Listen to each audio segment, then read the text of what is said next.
Hello, audio anarchists and chaoticians. Welcome to my first installment of Steps to Falling Down, a musical journey in which we learn how to sound like we don't know how to play our instruments. I'm Chris Burrows, your derivative demon.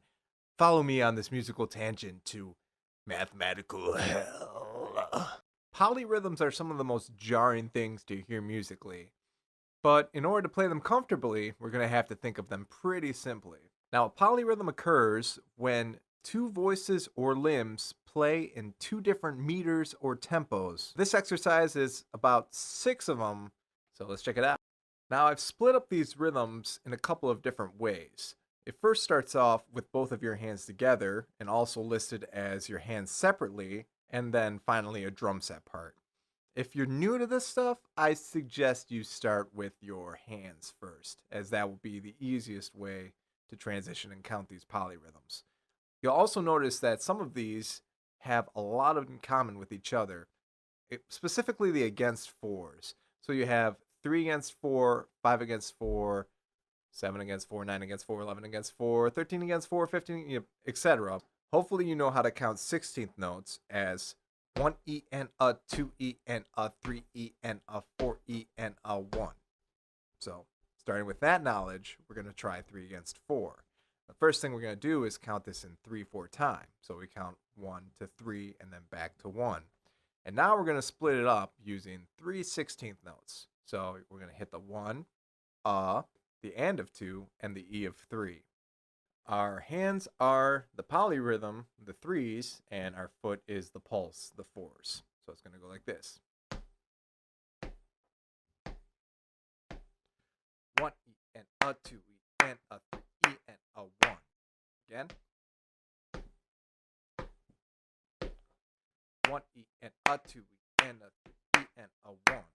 So if you think about the syllables said, we have 1, and E. Now for 5 against 4, we do something similar.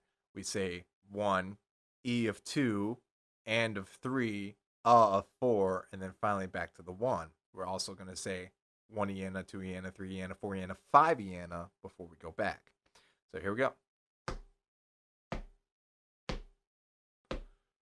1 E and a 2 E and a 3 E and a 4 E and a 1. 1 E and a 2 E and a 3 E and a 4 E and a 5 E and a 1. So basically the secret to the polyrhythms of anything against 4 alternating back and forth between these two concepts. So if you do 3, you have and E. It's like working backwards. And if you have 5, you have E and Well, just to demonstrate, I'm going to do 7 and 9. So 7 should be and E. And then 9 should be E and So here's 7. 1 E and a 2 E and a 3 E and a 4 E and a 5 E and a 6 E and a 7 E and a 1. 7. Now 9 is going to be the E's. 1 E and a 2 E and a 3 E and a 4 E and a 5 E and a 6 E and a 7 E and a 9 E and a 1. Kind of weird to count those on the fly. You don't really have to say it right, but you just think it. Sometimes I just say the 1, even though it's not 1. I know the length of it. So if I'm throwing too much information at you right now, you probably need to be looking at a different exercise or spend a lot of time with each polyrhythm individually. This is more so an advanced exercise, a compilation, assuming you already know all of the polyrhythms. So we're going to look at 6 against 5. It doesn't quite fit in a duple context like 1 E and 2 E and we're going to subdivide triplets. So I'm going to use my foot to subdivide the triplet aspect of it while I'm going to hit the 6s with my hands. So my foot will be doing 1 triplet, 2 triplet, 3 triplet, 4 triplet, 5 triplet. I'll kind of be subdividing, which I'll kind of talk about. Here we go.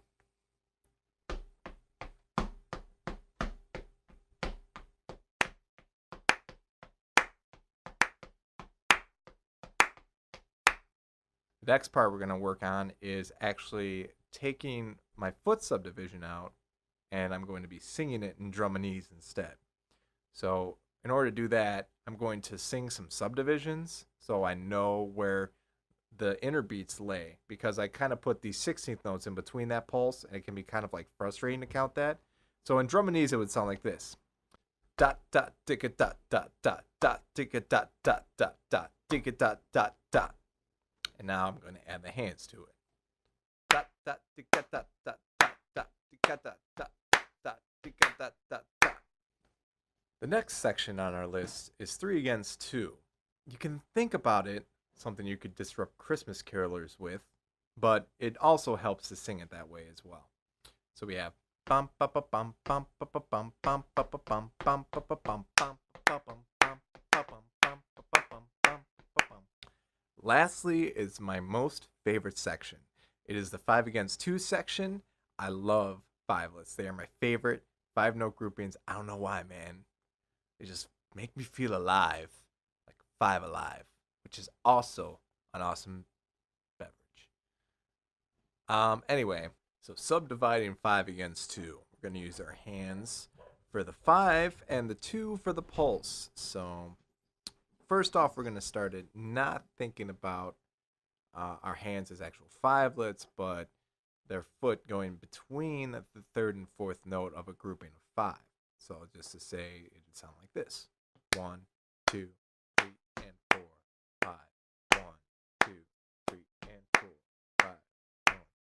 Sooner or later, we'll get that up to speed. If you think about the outskirts of the 5-let, which is, saying the 1, 3, and 5, and you alternate hands.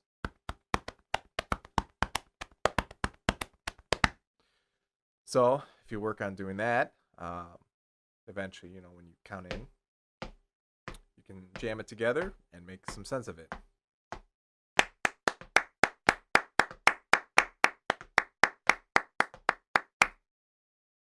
So that is a brief overview of the entire exercise bit by bit. The 9 against 8 is pretty much a 9-4 with the 4 divided into 8. So I don't really think it's necessary to go over that because of the previous explanation. But then again, if there's any point where you think that maybe I should go in depth with one of these exercises, or you'd like to see it, let me know. Leave a comment. Whatever's cool. Kind of my first attempt, so hopefully you enjoyed stopping at this junction, man. Modulation station. There it is. And that concludes the first segment of Steps to Falling Down. Peace.